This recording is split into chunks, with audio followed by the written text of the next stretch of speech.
Kira, welcome back to my channel. Now when you're building your brand, one of the most important things you need to do is to be able to position yourself as the go-to for your clients. Position yourself as the go-to in your niche. And in this video, I'm going to be showing you how you can do that. Now, don't forget to hit subscribe so you can keep up to date with all my new videos, and make sure that you watch until the end of this video because I'm going to be showing you how you can take all the tips I'm about to share and put them into practice and use Instagram to really start building your brand. So when you're building your brand, what you need to do is to start positioning yourself as the go-to in your industry, or the Beyonce of your niche, as I like to call it. What this actually means is that you want to start to build authority and establish credibility in what you do. Now, before I spill the tea on the practical steps you can use to do this, I want to remind you that like anything in your business, this is a long game. To really build and establish yourself and your brand as the go-to for your clients, you have to be willing to put the work in, put the hustle in, and most of all to have patience, because this isn't going to happen overnight. But with that being said, there's no time to waste, so let's get straight to the tips so you can start positioning yourself as the go-to for your clients today. Now, the first thing you need to do is to niche down. We've all heard the analogies about shops that sell everything under the sun compared to shops that specialise in one product like towels.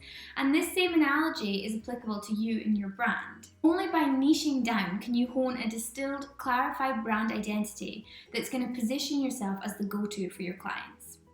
I think we all have a brain filter that we switch on when we're looking for a solution to a problem or something that we want. And your clients have this too. If what you offer doesn't immediately fit into their vision of what it is that they want or need, they're going to switch off and they're going to move away because they're going to think, that's not for me. We don't want this to happen. So in order to avoid this, you have to niche down so that who you are, what you're for, and how you can help them is immediately clear. A lot of people are quite scared to niche down at the beginning of their business for fear of missing out on clients. But the clients are there, and you're going to have more chance of them finding you and picking you if you hone and own your niche. The second tip is to offer valuable content.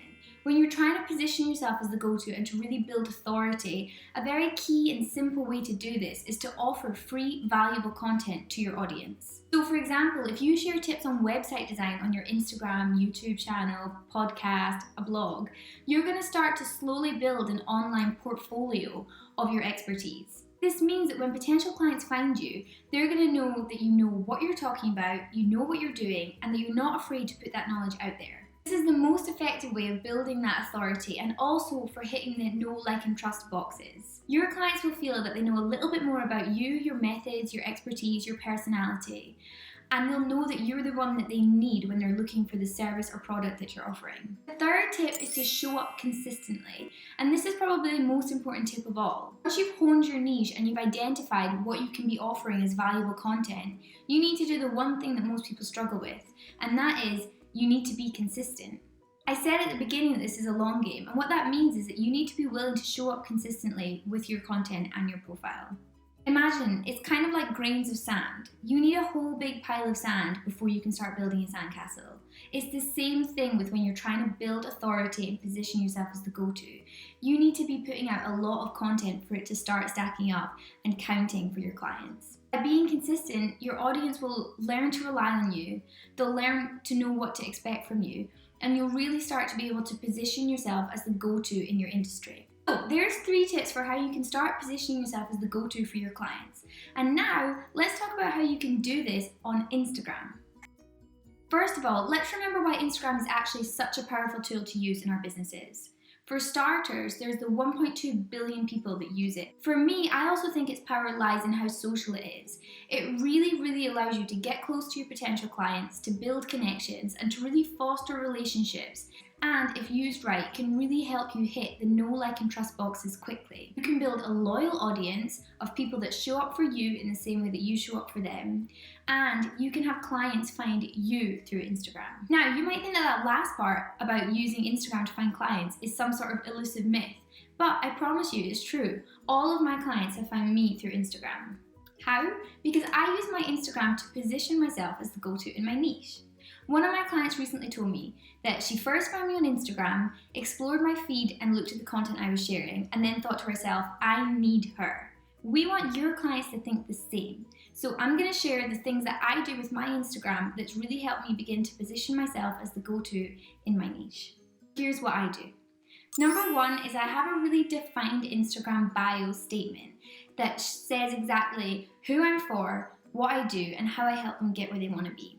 The second thing I do is I share valuable content that is centered around what my ideal client wants and needs to see from me in order to get to the place where they know that I'm the person to help them with their copywriting and brand strategy needs. The third thing I do is I show up consistently.